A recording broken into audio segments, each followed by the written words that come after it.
Lula está nos dando um presente, ele está enterrando a esquerda no Brasil. Não estava ruim o bastante? Agora sim eu vou te falar que esse povo vai pra casa chorar. E eles sentiram, e sentiram muito. Eles mesmos, os ditadores da toga. É isso mesmo que você ouviu. E eu vou mostrar pra você ver com seus olhos, ouvir com seus ouvidos.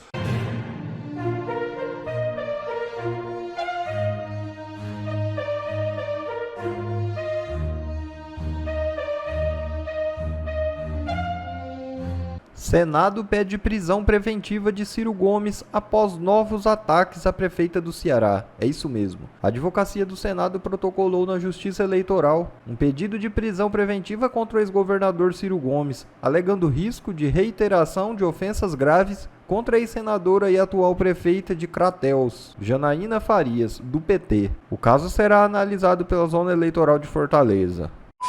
E Moraes manda prender mais 3 condenados do 8/1. É isso mesmo. O ministro do Supremo dobra a aposta mais uma vez e determina a prisão de 3 condenados pela corte por envolvimento nos atos do 8 de janeiro. Nos despachos enviados à Polícia Federal, o magistrado ordenou a prisão imediata de Evandro Erickson Vieira de Medeiros, Márcio Castro Rodrigues e Jorgeleia Schmueller. Há 235 mandados de prisão em aberto expedidos pelo STF. O levantamento mostra que desse total, 234 por determinação do ministro Alexandre de Moraes. E Alcolumbre troca 7 de setembro com Lula por dia com artistas. É isso mesmo. O presidente do Senado, Davi Alcolumbre, trocou o desfile com o cachaceiro no 7 de setembro por um dia com artistas em Macapá, na sua terra natal. Alcolumbre aproveitou que o cantor Xande Avião e o humorista Tiro Lipa estavam na cidade e passou o feriado em uma pescaria de confraternização com os artistas. A avaliação em Brasília é que Alcolumbre está se distanciando propositalmente do governo e do STF em um momento em que Lula precisa de apoio contra a anistia. O que mais deixou a imprensa brasileira e o STF revoltados ontem não foi nem a quantidade de pessoas que foram para as ruas. E foi muita gente, tá? Foi a maior manifestação dos últimos 3 anos. Mas não foi isso que deixou o povo de cabelo em pé. O que deixou eles com raiva foi o posicionamento incisivo do Tarcísio.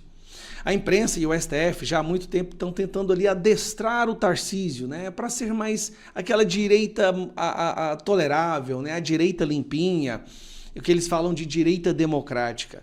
Só que ontem o Tarcísio fez uma fala que foi uma bomba nos ouvidos desse pessoal. Por quê? Porque ele falou a verdade.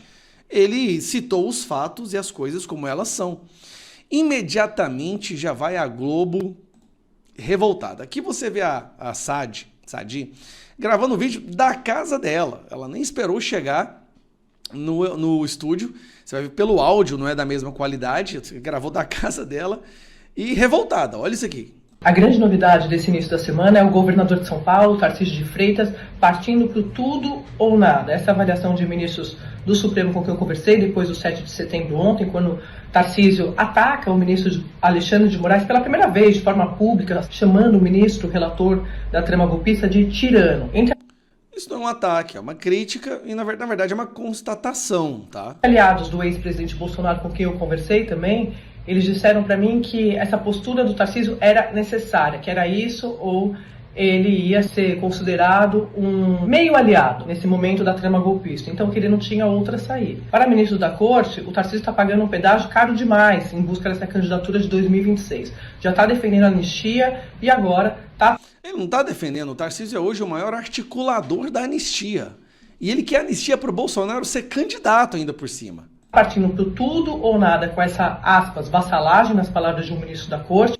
Nossa, agora o ministro da Corte está chamando o Tarcísio de vassalagem, mas isso é só uma crítica, não é um ataque ao governador de São Paulo, eleito por milhões e milhões de pessoas. Não, ele é um vassalo, tudo bem, isso é uma crítica. Agora, chamar que o Alexandre de Moraes de tirano, que depois de tudo que ele tem feito, aí é um ataque.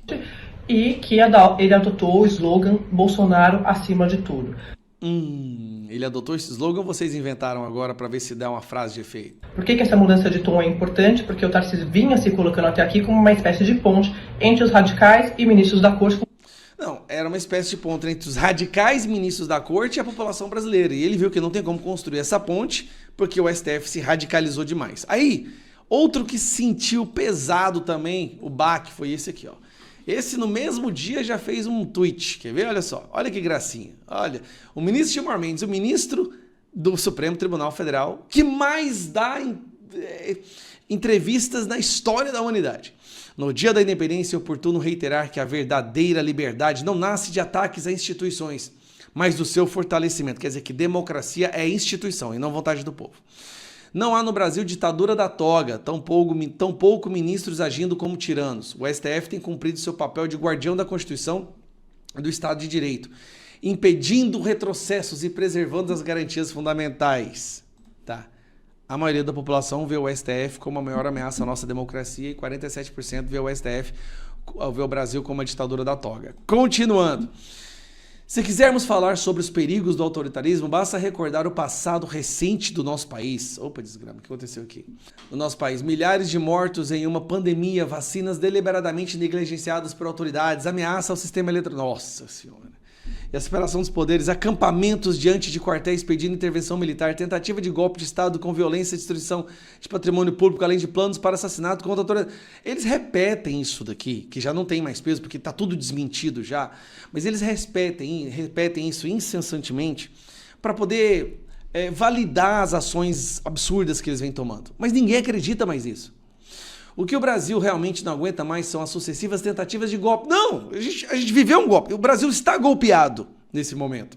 Realmente a gente não aguenta mais esses golpes. A eleição de 2022 foi um golpe. Ao longo de sua história, ameaçam a democracia e a liberdade do povo. É fundamental que se reafirme: crimes contra o Estado Democrático de Direito são insuscetíveis de perdão. Cabe às instituições puni-los com rigor e garantir que jamais se repitam. Onde que está na Constituição? Crimes que são insuscetíveis de perdão, sabe quais são? Crimes hediondos. São os crimes hediondos. Eu só quis mostrar isso aqui porque assim, eles sentiram ter o governo de São Paulo, o estado mais rico do Brasil, apoiando com peso a anistia e falando claramente o que aconteceu, é simbólico para nós. Isso mostra que o STF agora está começando a perceber que não é assim, não vai sair botando pressão em todo mundo vai se curvar. O Tarcísio não se curvou. Eu vou ser sincero, você pode ter todas as suas críticas a ele, mas a fala dele no domingo colocou um alvo gigantesco nas costas dele. Você pode ter certeza que agora ele também vai sofrer muita perseguição, pode ter busca pressão, vai ter inquérito aparecendo em cima dele aí. Você pode ser igual com o Tagliaferro, de repente vai surgir inquéritos de corrupção. Na imprensa, a Globo, vai bater nele todo dia. O Tarcísio vai se transformar no novo Bolsonaro. Vamos bater nele todo dia agora. Mas ele fez o que é certo. Sentiram! Você não vai acreditar na reação dos ministros do STF depois do Tarcísio de Freitas chamar Alexandre de Moraes de quê?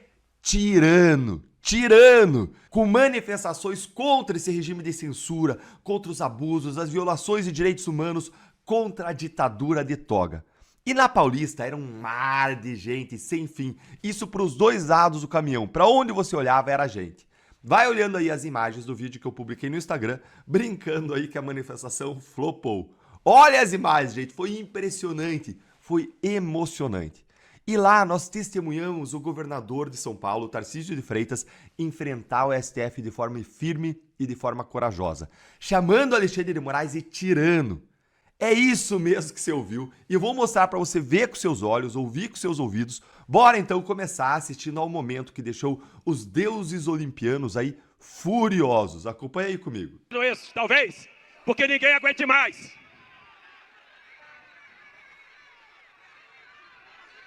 Ninguém aguenta mais a tirania de um ministro como Moraes. Ninguém aguenta mais o que está acontecendo nesse país. Ninguém aguenta mais a tirania de um ministro como Moraes. É de lavar a alma, não é?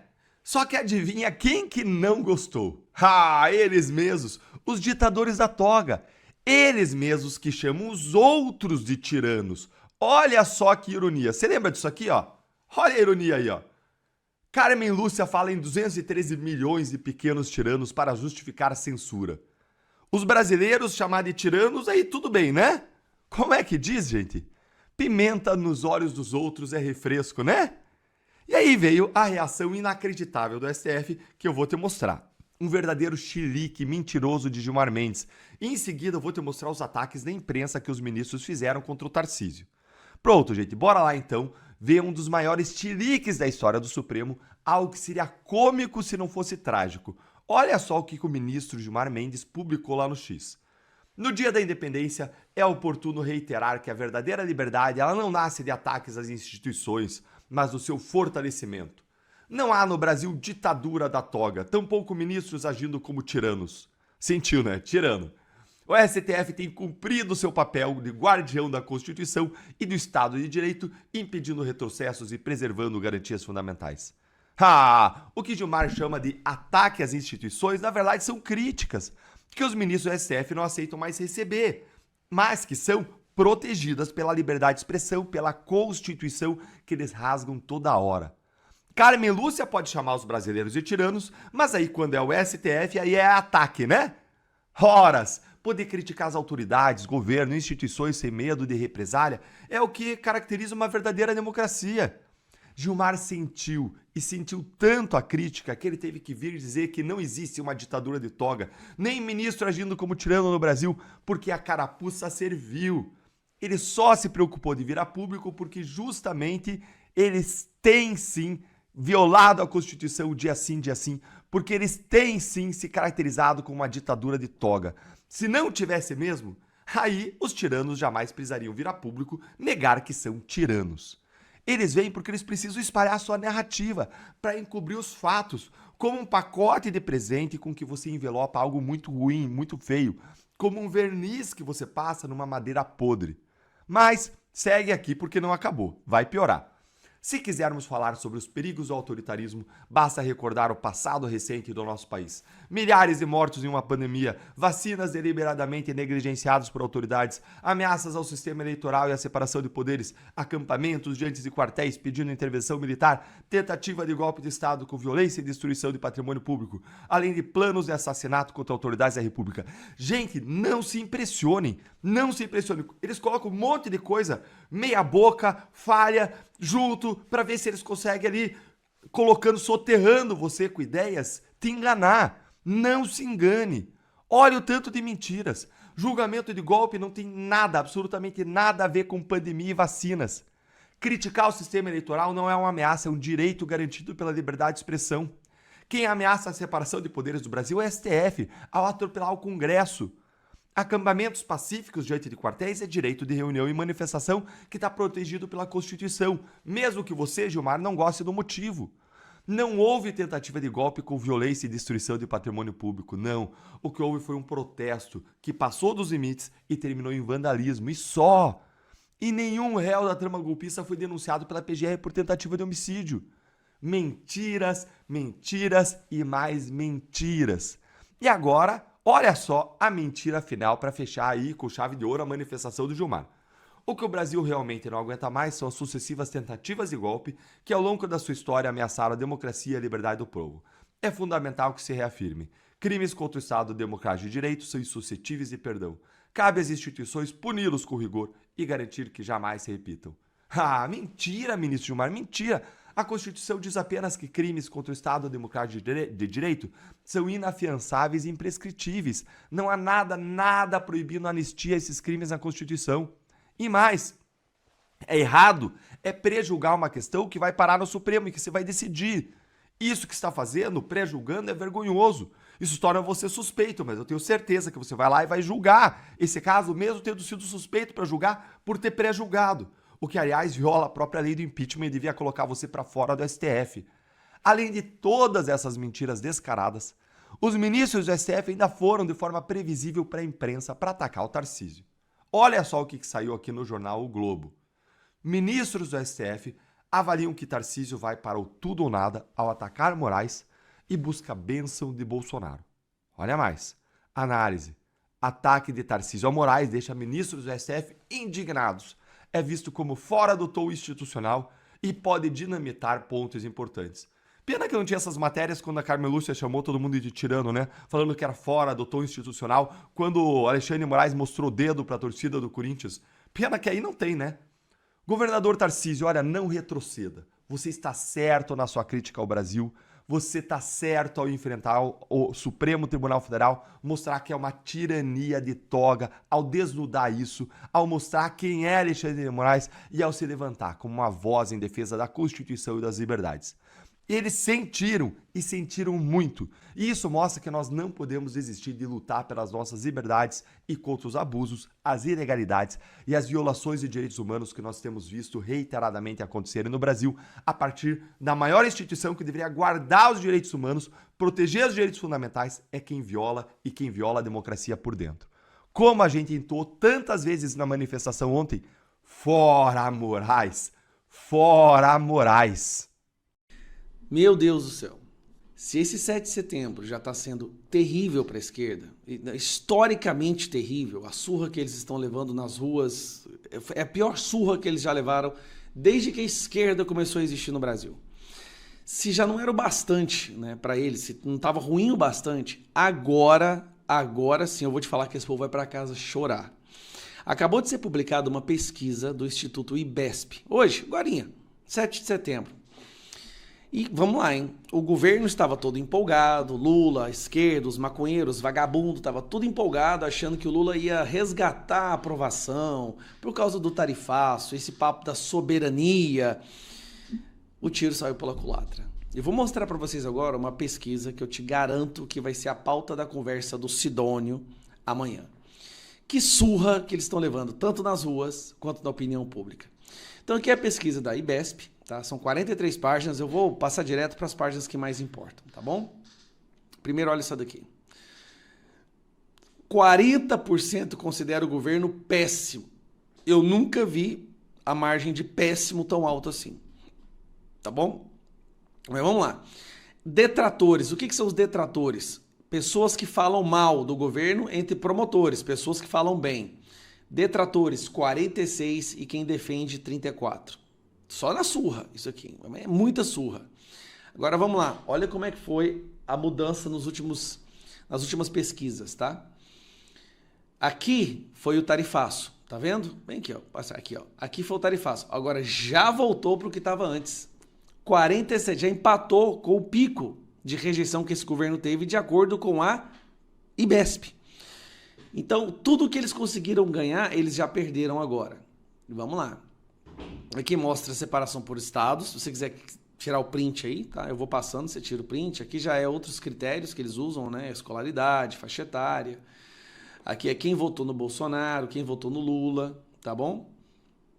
E aí outros detalhes, tá? Como que as pessoas se informam. Então, você pode ver que eleitores que se informam por rádio são os que mais rejeitam o governo Lula, né? Que mais reprova o governo Lula. O governo Lula só ganha mesmo ali em quem se informa pela TV e quem não busca informação. Olha que curioso. Só quem não busca informação e quem se informa pela TV ainda gosta desse governo. Mas continuando. Região Norte. Região Norte saiu de 39 para 59 a reprovação dele. Olha que lapada que é isso aqui, galera. E a aprovação caindo, tá? Aqui é o recorde de reprovação na região Norte. Região Centro-Oeste, recorde, minha região, recorde de reprovação, 63,9. E a aprovação caindo vertiginosamente também. Região Nordeste, daquele jeito, né? Mas olha como a diferença está diminuindo. Olha só, já chegou a ser 50-23, como vocês podem ver. Agora está 49-36. Região Sudeste, voltou também a subir a reprovação. Foi de 42 para 48. E a aprovação caiu 11 pontos, pessoal. Olha só, de 38 para 27. Região Sul também voltou a subir. Tá timidamente, mas está voltando a subir. E aí vem homens, mulheres, agora as mulheres mais rejeitam do que aprovam o governo Lula, né? Entre os homens a diferença continua sendo gigantesca. E aí vai, aí faixas etárias, para você ver, ele está perdendo em praticamente todas, em todas as faixas etárias o Lula está perdendo, está com mais reprovação. Ensino médio, olha isso aqui, cara, ensino médio, cadê aqui, ó? Aqui, ensino fundamental está diminuindo também, ensino médio disparou a reprovação dele e o ensino superior também disparou. E aí vai, católicos, também está perdendo nos católicos, como você pode ver aqui. Está perdendo o evangelho. O evangelho bateu o recorde. A desaprovação entre os evangélicos está batendo recorde, está em 60% praticamente, e a aprovação em 20%. Quem se informa pela TV, ele está ganhando, né? Infelizmente, quem se informa pela TV está desinformado. E aqui vem as outras formas de se informar, né? Várias outras maneiras de se informar. Aqui nós temos aqueles que falam mal do governo e aqueles que defendem o governo. Como vocês podem ver, está aí, ó, gigantesca a diferença. Gigantesca a diferença aqui. E aqui, detratores e promotores divididos por regiões do Brasil. Nesse Centro-Oeste é que está ganhando aqui em desaprovação. Bom, essa pesquisa acabou de sair. Isso depois do governo ter feito lança-gás aí para todo mundo, né? Pé de meia, o Sidônio, gastado uma fortuna, mobilizado suas agências, seus influenciadores, usado o papo da soberania, tudo que você possa imaginar. Eles jogaram toda a artilharia para tentar resgatar a aprovação do Lula e a desaprovação disparou. Isso antes da manifestação de hoje. A manifestação de hoje também vai ter um impacto na opinião pública, porque o povo vai ver que o Brasil foi para as ruas contra ele. Lula está nos dando um presente, ele está enterrando a esquerda no Brasil. Bom, pessoal, esse foi mais um vídeo. Eu espero que vocês tenham gostado. Se vocês gostaram, deixa o like aqui para fortalecer nosso canal. Logo eu volto trazendo mais informações da política para vocês. Um forte abraço, fiquem todos com Deus e até a próxima.